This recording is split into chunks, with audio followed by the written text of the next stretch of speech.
8월 5일 수요일 말씀 나눔입니다. 오늘 본문은 구약성경 예레미야 33장 1절에서 3절입니다. 예레미야가 아직 시위대 뜰에 갇혀 있을 때 여호와의 말씀이 그에게 두 번째로 임하니라. 이르시되 이를 행하시는 여호와, 그것을 만들며 성취하시는 여호와, 그의 이름을 여호와라 하는 이가 이와 같이 이르시도다. 너는 내게 부르짖으라. 내가 내게 응답하겠고 내가 알지 못하는 크고 은밀한 일을 내게 보이리라.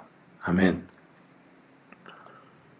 성경에서 여호와의 말씀이 임했다는 말은 선지자에게 쓰는 말입니다. 여호와의 말씀이 임한 사람, 하나님 말씀이 주어진 사람, 그 말씀을 전하는 사람이 선지자입니다. 선지자가 하는 말은 그 사람 자신의 생각이나 말이 아니라 하나님의 생각, 하나님의 말씀입니다. 그래야만 선지자입니다. 한 사람이 정말 진짜 참된 선지자인지 아니면 거짓 선지자인지 구별하는 기준이 신명기에 있습니다. 신명기 18장 22절에 만일 선지자가 있어 여호와의 이름으로 말한 일에 증언도 없고 성취함도 없으면 이는 여호와께서 말씀하신 것이 아니요 그 선지자가 제 마음대로 한 말이니 너는 그를 두려워하지 말지니라. 선지자라고 하는 사람이 이것은 여호와 하나님의 말씀이다라고 하면서 말을 했는데 그 말씀이 이루어지지 않으면 그것은 하나님 말씀 전한 것이 아니라 제 마음대로 한 말이니까 그런 사람 두려워하지 말라 하였습니다. 이런 상황을 한번 생각해 보겠습니다. 한 선지자가 있습니다. 이 사람은 하나님 말씀이 임하여서 하나님의 뜻을 전하는 참된 선지자입니다. 그런데 그 임한 하나님의 말씀이, 전한 하나님의 말씀이 빨리 이루어지지 않고 더디 이루어집니다. 좀처럼 성취가 안 됩니다. 여호와의 이름으로 말은 했는데 증언도 없고 성취함도 아직 없습니다. 그래서 사람들은 그의 선지자됨을 의심하기 시작합니다. 신뢰하지 않습니다. 그의 말에 귀 기울이지 않습니다. 선지자 자신도 마음에 낙심이 생기기 시작합니다.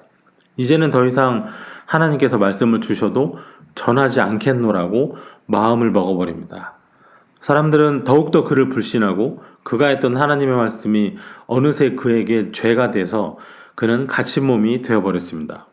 물론 하나님의 말씀은 훗날 임했습니다. 그대로 이루어졌습니다. 하지만 전하는 말씀이 이루어지기 전까지 그가 받은 괴로움, 받았던 오해들은 참 크고 어려운 일이었습니다. 이런 일을 실제로 겪은 선지자가 있으니 그가 바로 예레미야입니다. 아무리 말씀을 전해도 사람들이 듣지를 않았습니다. 믿지 않았습니다. 그럴 리가 없다고 사람들이 여겼습니다. 예레미야 시대에는 거짓 선지자들이 많이 있어서 사람들에게 신뢰를 많이 받았습니다. 오히려 예레미야의 말은 사람들에게 불신을 받았습니다. 거짓 선지자들은 사람들이 듣고 싶어하는 말을 해주었습니다. 반면에 예레미야는 하나님의 심판이 다가오고 있다고 경고하는 메시지를 전했습니다. 20장 9절에 보시면 내가 다시는 여호와를 선포하지 아니하며 그의 이름으로 말하지 아니하리라 하면 예레미야 마음을 먹었습니다. 내가 다시는 여호와 이름으로 말하지 않겠다. 하나님께서 주신 말씀 전하지 않겠다. 내가 하나님의 말씀 전해봐야 어차피 사람들은 듣지도 않고 듣기 싫어한 말을 한다고 미움만 받으니 다시는 하지 않아야 되겠다 결심합니다. 그런데요, 20장 9절 후반부에 보시면 나의 마음이 불붙는 것 같아서 골수에 사무치니 답답하여 견딜 수 없나이다. 내가 다시는 선포하지도 않고 여호와 하나님 이름으로 말하지 않겠다고 하면 그렇게 마음을 먹으면 마음이 불붙는 것 같아요. 골수에 사무칠 정도로 뼈에 사무칠 정도로 불붙는 것 같고 마음이 답답해요. 하나님 말씀 전하지 않으면 마음이 괴롭습니다. 하나님의 이름으로 말을 하면 사람들은 미워해요. 이루어지지 않는다고, 저 거짓말이라고, 참된 선지자 아니라고, 성취되지 않았다고 하면서 거짓 선지자로 손가락질을 합니다. 그게 싫어서 마음이 어려우니까 하나님 말씀 전하지 말아야지 하고 그렇게 생각을 하면 마음속에 불타는 것 같은 고통이 있어 견딜 수가 없습니다. 이러지도 못하고 저러지도 못하는 어려움입니다. 여러분, 말씀의 사람도 하나님의 사람도 아픔이 있고 고난이 있습니다. 하나님의 사람이라고 예외가 아닙니다. 선지자도 고난 받습니다. 아니, 선지자이기 때문에 더 고난 받습니다. 믿음의 사람도 고난 받습니다. 역시 믿음의 사람이기 때문에 더 어려움을 겪습니다. 고난을, 어려움을 피하기 위해서 하나님 말씀 포기하려고 하면 마음이 답답해요. 못 견딥니다. 어떤 사람들은 이런 답답함을 일종의 형벌로 여기지만 이것이 오히려 은혜임을 우리는 믿어야 하겠습니다. 말씀대로 하지 않으면 답답한 사람들, 그런 우리가 되면 좋겠습니다. 33장 1절에 예레미야가 아직 시위대 뜰에 갇혀 있을 때 여호와의 말씀이 그에게 두 번째로 임하니라 이르시되, 시위대 뜰에 갇혀 있습니다. 수감된 겁니다. 여호와의 말씀이 수감되어 있는, 갇혀 있는 예레미야에게 두 번째로 임했습니다. 지금 갇혀 있는 이유가 무엇이겠습니까? 여호와의 말씀이 그에게 처음 임했을 때 첫 번째로 임했던 그 말씀 전했기 때문에 사람들에게 미움받고 불신을 받고 지금 시위대 뜰에 갇혀 있습니다. 나라의 멸망을, 하나님을 버리고 신앙을 버리고 우상 숭배하며 살면 심판이 있다는 말씀 전한 것이 죄가 되어서 사람들에게 불안을 심어주지 말라며 가둬버린 것이죠. 이런 상황에서 두 번째로 말씀이 임했습니다. 예레미야는 진정한 하나님의 사람이었습니다. 참된 선지자였습니다.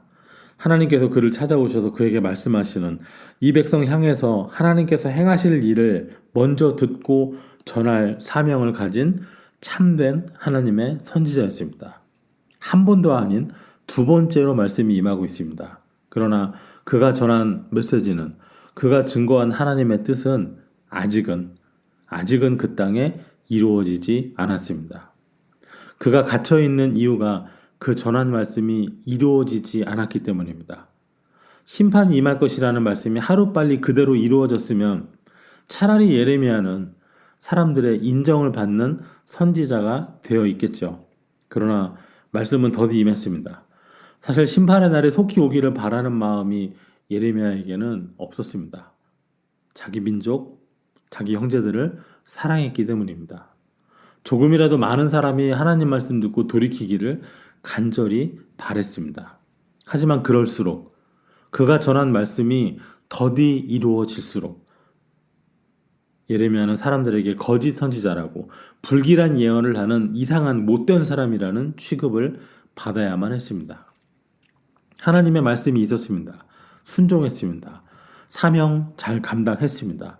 그러나 전한 말씀은 이루어지지 않았고, 현실은 변하지 않는 정도가 아니라 예레미야에게 더 힘들고 어려운 불행한 현실이 날마다 전개됐습니다.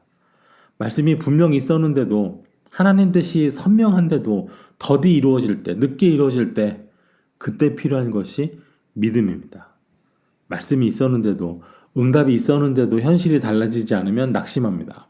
믿음의 균열이 생기고 문제가 발생합니다. 가장 큰 문제는 방향이 바뀌는 것 같습니다. 마음의 방향이 하나님을 향해 있다가 다른 데로 돌아가요. 나 자신에게로 돌아가기도 하고요. 다른 사람을 자꾸 쳐다보기도 하고요. 주님을 바라보는 것이 아니라 자꾸 문제를 바라보게 됩니다. 하늘을 향해 시선을 두는 것이 아니라 이 변하지 않는 현실, 풀리지 않는 문제에 마음이 매이고 거기에 자꾸만 시선이 갑니다. 응답을 받았어도 현실이 여전한 선지자에게 혹시라도 마음 약해졌을까? 딴 데 보지 마라. 방향 돌리지 마라. 이전에 받았던 그 말씀, 전해주신 그 은혜가 틀린 것이 아니니까 마음 단단히 붙잡으라 하나님 말씀하십니다. 부르짖으면 어떻게 해주시겠다고요? 내가 알지 못하는 크고 은밀한 일을 내게 보이리라. 예레미야 선지자잖아요. 말씀이 임하고 선포하고 그것 때문에 고난도 받았고요. 그럼에도 불구하고 변하지 않는 사람들도 많이 겪어봤습니다. 조금도 달라지지 않는 이 불행한 현실을 하나하나 보았습니다. 목격했습니다. 낙심도 해봤습니다. 이제 다시는 증거하지 않겠다고 하나님 앞에서 저 더는 못하겠습니다 라고 손들고 포기도 해봤습니다. 이쯤 되면 선지자로서 할 만큼 한 것 같습니다. 감옥에도 가봤어요. 하나님 뜻에 대해서, 사람들의 완악함에 대해서, 이 불공정한 현실의 견고함에 대해서, 그래도 이 세상에 대해서 조금은 알만한 사람인 것 같습니다. 그런데 하나님께서는 말씀하십니다. 내가 알지 못하는 크고 비밀한 일을 알려주겠다 하십니다. 내가 아직도 알지 못하는 크고 비밀한 일, 차마 상상조차 할 수 없는, 생각조차 품어볼 수 없는, 인간의 수준에서는 생각이 도달할 수 없는 그런 일을 알게 하겠다 말씀하십니다. 할 만큼 해봤다고, 이제 알 만큼 안다고, 이 상황 더 이상은 안 되는 거라고, 이제 어쩔 수 없는 것이라고 포기하려고 하는 예레미야에게 아니라고, 아직 끝난 게 아니라고, 아직 네가 모르는 게 더 있다고 말씀하십니다. 여러분, 기도하시다가 응답이 있었는데도, 하나님 뜻이 분명한데도, 주시겠다고 하셨는데도 대체 언제 주시는지 모르겠고 해결을 받았다고 생각했었는데 아직도 그 문제가 여전할 때 이 말씀 붙잡아야 하겠습니다. 할 만큼 해본 것 같고 내가 아는 한 이제는 안 될 것 같은 그러한 때 또다시 우리를 찾아오셔서 우리가 알지 못하는 크고 비밀한 일 아직 있다고, 우리가 아직 차마 다 이해할 수도 없는 하나님의 큰 계획이 남아있다고 하시는 이 말씀을 붙잡으시기 바랍니다. 어려운 때일수록 하나님의 성품을 깊이 묵상해야 됩니다. 내가 믿는, 우리가 믿고 있는 하나님이 어떤 분이신지 다시 기억해야 됩니다. 2절에 이를 행하시는 여호와, 그것을 만들며 성취하시는 여호와, 그의 이름을 여호와라 하는 이가 이와 같이 이르시도다. 하나님은 이를 행하시는 분이십니다.